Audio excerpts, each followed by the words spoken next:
साथ संगत जी प्यार से कहना धन निरंकार जी। साथ संगत जी स्वागत है आप सभी का आपके अपने चैनल पर। आप जी के चरणों में बहुत ही सुंदर विचार आशा है प्रवान करे। साथ संगत जी बाबा अवतार सिंह जी ने कहा है, नाम है दारू सब रोगांदा, सबे दुख मिटावे नाम चचकती अन्य लोको, बिगड़ी गल बनावे राम। साथ संगत जी जिसके मन में निराकार के प्रति विश्वास हो गया, समझो उसका कर्म पूरा हो गया। हम बड़े भाग्यवान हैं जो हमें पूर्ण सतगुरु मिला है, जिसने हमें नाम का भंडार दिया है। साथ संगत जी यहाँ पर सतगुरु माता सुदीक्षा जी ने भी कहा है, ज्ञान कर्म के संगम से ही हो सकता है कल्याण, कई हरदेव सभी संतों का रहा यही फरमान। साथ संगत जी इंसान है तो इंसान वाले गुण भी होने चाहिए। ये दिव्य गुण ब्रह्म की अनुभूति के बाद ही आ जाते हैं। हर समय निराकार को सब में देखने की दृष्टि तभी बनती है जब एकत्व का भाव प्रबल होता है। साथ संगत जी मेरा खुदा मेरा अजीज भी तू है, मेरा नसीब भी तू है, दुनिया की इस भीड़ में मेरे करीब भी तू है, तेरे ही एहसास से चलती है मेरी सांसें, मेरा राम भी तू है, मेरा रहीम भी तू है। साथ संगत जी दुनिया में हर बाजी जीत कर मशहूर हो गए, इतना मुस्कुराए कि आंसू दूर हो गए। हम कांच थे दुनिया ने हमें फेंक दिया, मगर सतगुरु के चरणों में गिरे तो कोई नूर हो गए। साथ संगत जी संसार एक भ्रम है। जब तक मनुष्य ज्ञान की नींद से सोया रहता है तब तक उसे यह संसार और अपना शरीर ही सत्य लगता है। लेकिन जब वह पूर्ण संतों की शरण में जाता है और जब उसकी नज़र ज्ञान खुल जाता है तो यह संसार धुएं की दीवार, रेत की दीवार या पानी के बुलबुले जैसी प्रतीत होती है। ऐसा प्रतीत होता है कि यह संसार छल और कपट का वैभवशाली नगर है। यह संसार माया है। इसलिए संत कहते हैं कि यह मनुष्य, तू अपने मनुष्य जन्म से अनमोल अवसर को, इसके राग के उत्सव को देखकर मत भूल। इस दुनिया की महिमा, यह सब हमें जीवन के मुख्य कार्यों से गुमराह करने जैसा है। साथ संगत जी मन कुछ कहता है, बुद्धि कुछ कहती है, समाज कुछ कहता है, लेकिन तुम्हारे हृदय की आवाज़ सबसे निराली है। तो हृदय की आवाज़ को ही सत्य मानो, क्योंकि और सबकी अपेक्षा हृदय परमात्मा के सबसे ज़्यादा नज़दीक होता है। जिसको परमात्मा के स्मरण का मूल्य पता है, जिसने परमात्मा के मार्ग में कदम रखा है, उनके लिए संसार की सुविधाएं, संसार का सुख त्यागना कोई बड़ी बात नहीं है। जो अभागे परमात्मा को त्याग कर बैठे हैं उनको तो संसार का सुख भी नहीं मिलता, ठोकरें ही मिलती है। साथ संगत जी जो आगे बढ़ते हैं वो दूसरों को अटकाते नहीं, और जो दूसरों को अटकाते हैं वे कभी आगे बढ़ते नहीं। दूसरों को दबाकर पछाड़कर केवल स्वयं ही आगे बढ़ने वाला हो सकता है। खेल में जीत गए परंतु जिंदगी तो हार ही जाता है। तन की सुंदरता से मन की सुंदरता अधिक महत्व रखती है। साथ संगत जी रोलर कोस्टर की सवारी हो या तैराकी या कार चलाना, पहली बार में जो डर लगता है क्या वो दोबारा लगता है? कहीं पहुंचने के लिए कहीं से निकलना पड़ता है। दुनिया के दिखाए हुए रास्तों से थोड़ा हटकर चलने में डर तो लगता है। रास्ते उतने कठिन होते नहीं हैं जितना हम अपनी सोच में कठिन बना लेते हैं। कभी जिंदगी में बहुत आगे जाकर हम इस बात को समझ पाते हैं कि दरअसल दरवाजे बाहर से तो हमेशा ही खुले हुए थे, हमने अंदर से ही संकलें चढ़ा रखी थी। डर के आगे हमेशा जीत नहीं है, सुकून जरूर मिलेगा, बस हमें स्टार्ट करना होगा। डर के आगे सुकून है। साथ संगत जी यहाँ पर छोटी सी कहानी कही गई है जिसका आशय है मालिक की मौज। साथ संगत जी इस संसार में जो कुछ भी हो रहा है वह सर्वसमर्थ कुल मालिक प्रभु परमात्मा की रजा के अनुसार ही हो रहा है। हम मालिक सर्वश्रेष्ठ है। पूर्ण शक्ति, पूर्ण ज्ञान, पूर्ण प्रेम और पूर्ण दया मेहर के रूप परमेश्वर की रजा भी पूर्ण ही है। हालांकि परमात्मा अपनी मौज का मालिक है, परंतु उसकी मौज प्रेम, दया और बख्शीश से भरपूर है। परमात्मा का कोई भी कार्य प्रेम, दया और मेहर से खाली नहीं होता। प्रेम रूप, दया रूप और ज्ञान रूप प्रभु का कोई भी कार्य गलत नहीं होता।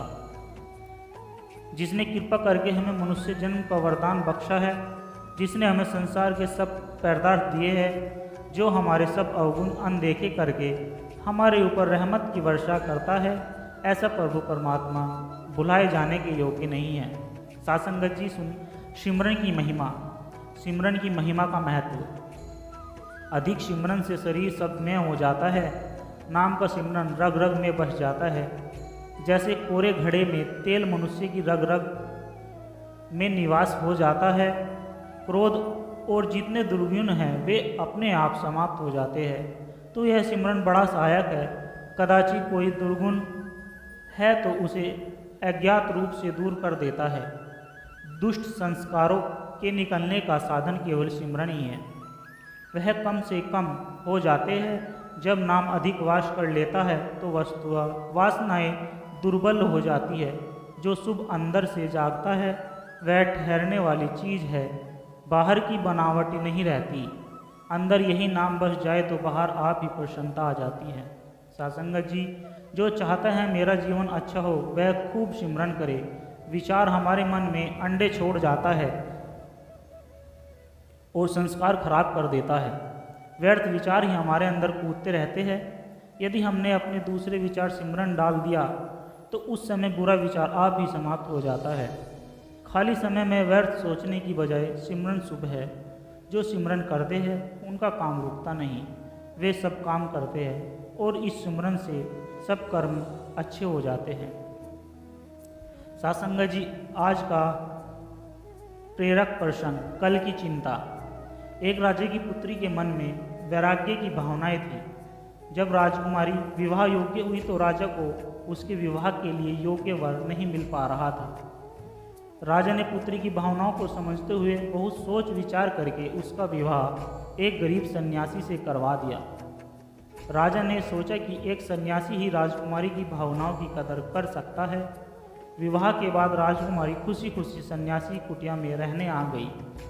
कुटिया की साफ सफाई करते समय राजकुमारी को एक बर्तन में 2 सूखी रोटियां दिखाई दी। उसने अपने सन्यासी पति से पूछा कि रोटियां यहाँ क्यों रखी है। सासंगत जी, सन्यासी ने जवाब दिया कि ये रोटियां कल के लिए रखी है, अगर कल खाना नहीं मिला तो हम एक एक रोटी खा लेंगे। सन्यासी का ये जवाब सुनकर राजकुमारी हंस पड़ी। राजकुमारी ने कहा कि मेरे पिता ने मेरा विवाह आपके साथ इसलिए किया था क्योंकि उन्हें ये लगता था कि आप भी मेरी ही तरह वैरागी है। आप तो केवल भक्ति करते हैं और कल की चिंता करते हैं। सच्चा भक्त वही है जो कल की चिंता नहीं करता और भगवान पर पूरा भरोसा रखता है। अगले दिन की चिंता तो जानवर भी नहीं करते, हम तो इंसान हैं। सत्संग जी, अगर भगवान चाहेगा तो हमें खाना मिल जाएगा और नहीं मिलेगा तो रात भर आनंद से प्रार्थना करेंगे। ये बातें सुनकर सन्यासी की आंखें खुल गई।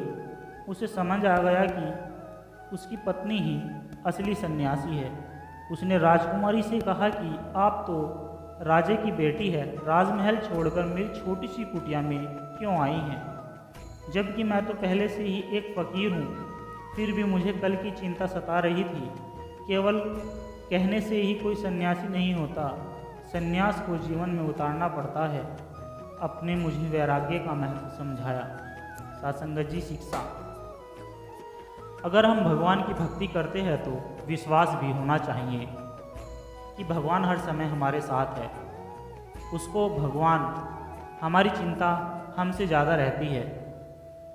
कभी आप बहुत परेशान हो, कोई रास्ता नज़र नहीं आ रहा है तो आप आंखें बंद करके विश्वास के साथ पुकारे। सच मानिए, थोड़ी देर में आपकी समस्या का समाधान हो जाएगा। सासंगत जी, दौलत तो विरासत में नसीब से या किस्मत से मिल भी जाती है, लेकिन अपनी पहचान तो अक्सर खुद से ही बनानी पड़ती है। जिसका अपनी इच्छाओं पर नियंत्रण है वह शक्तिशाली है। जो दूसरों का सम्मान करता है वही सम्मानित है। अपने पास जो भी है उसी से जो प्रसन्न रहता है वही सबसे बड़ा धनवान है। केवल शरीर को ही नहीं, अपने शब्दों को भी सुंदर रखिए। लोग आपकी शक्ल को चाहे भूल जाए, लेकिन आपके शब्दों को कभी नहीं भूलते कि क्या कह रहा है और क्यों कर रहा है, कैसे कर रहा है। इसे जितना दूर रहोगे उतना ही तनाव से दूर, सुकून से रहोगे। क्योंकि हर इंसान अपनी मानसिकता क्षमता या अपने नज़रिए के आधार से बिल्कुल सही कर रहा होता है। जो अच्छा लगता है उसे गौर से मत देखना, ऐसा न हो कोई बुराई निकल आए। जो बुरा लगता है उसे गौर से देखो, मुमकिन हो कोई अच्छाई नज़र आए। साथ संगत जी, हमें परमार्थ की कदर नहीं है। संसारी कर्मों को प्राथमिकता देते हैं और सतगुरु लिस्ट के आखिर में है। अगर कोई ग्राहक रात को 3 बजे 30,000 की चीज़ लेने आता है तो बड़ी खुशी से रात को दुकान खोल देते हैं, पर सतगुरु हमें करोड़ों की परमार्थी दौलत बिल्कुल मुफ्त में देना चाहते हैं तो हम सुबह उठते ही नहीं और उस दौलत को लेने से इनकार कर देते हैं। हम पूछे अपने आप से, कैसे व्यापारी है हम। साथ संगत जी, एक अरदास, छोटी सी अरदास है। जिंदगी बख्शी है तो जीने का सलीका भी बख्शो, जुबान बख्शी है तो मेरे मालिक तो सच्चे अल्फाज भी बख्शो। सभी के अंदर तेरी जोत दिखे ऐसी तू नज़र भी बख्श, किसी का दिल न दुखे मेरी वजह से ऐसा एहसास भी तू मुझे बख्श। आपके चरण कमल में लगा रहूं हे दाता ऐसा ध्यान भी बख्श। रिश्ते तो बनाए मेरे मालिक, उनमें अटूट प्यार भी भर। जिम्मेदारियां बख्शी है मेरे पालनहार, तो उनको निभाने की समझ भी बख्श। बुद्धि बख्शी है मेरे मालिक, तो विवेक बख्श। एक और एहसान कर दे, जो कुछ है वो सब तेरा है, तो फिर इस मेरी में को भी बख्श।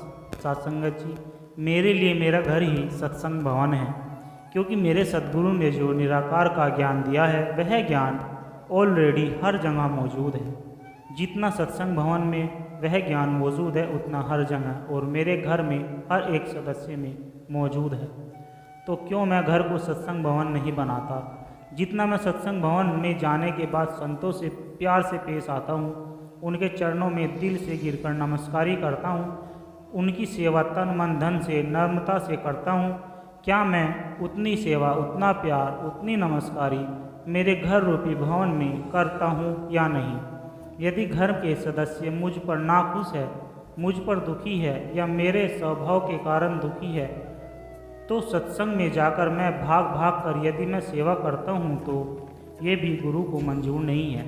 सत्संगत जी, यदि मैं घर को सत्संग भवन बनाता हूँ और हर एक सदस्य से सत्संगत का रूप और ज्ञान का रूप देकर हर एक सदस्य का सम्मान करता हूँ और घर से ही सत्कर्म और सेवा से जीवन व्यतीत करता हूँ तो मेरे जीवन का सफल होगा। सत्संगत, हमें कई बार सद्गुरु जी के साथ का एहसास भी तभी होता है जब बाकी सभी सहारे साथ छोड़ जाते हैं और सतगुरु जी के साथ खड़े होते हैं। यानी कच्ची दीवारें जब तक गिरती नहीं तब तक हम पक्की दीवारों की पहचान करने का मौका भी नहीं मिल पाता। इसलिए हालात भले ही कैसे भी तकलीफ भरे हो, आप सतगुरु जी पर ये भरोसा रखो कि सतगुरु जी हमारा साथ कभी नहीं छोड़ेंगे और जिसका साथ सतगुरु जी देते हैं उनका कोई कुछ बिगाड़ नहीं पाता। सत्संगत जी, सच्चा सत्संगी वही है जिसने सच्चे संत सतगुरु जी से नाम पाकर चाहे सत्संग सुना न सुना, उनकी संस्था में सेवा करी न करी, पर सुमरन में पूरा समय लगाकर अपनी आत्मा को शब्दों से जोड़कर मालिक से मिलाप करे। सत्य का संग है, सच्चा सत्संग है, बाहर मुखी नहीं अंतर्मुखी सत्संगी ही सही मायने में सत्संगी है। सत्संगत जी, प्यार से कहना, धन निरंकार जी।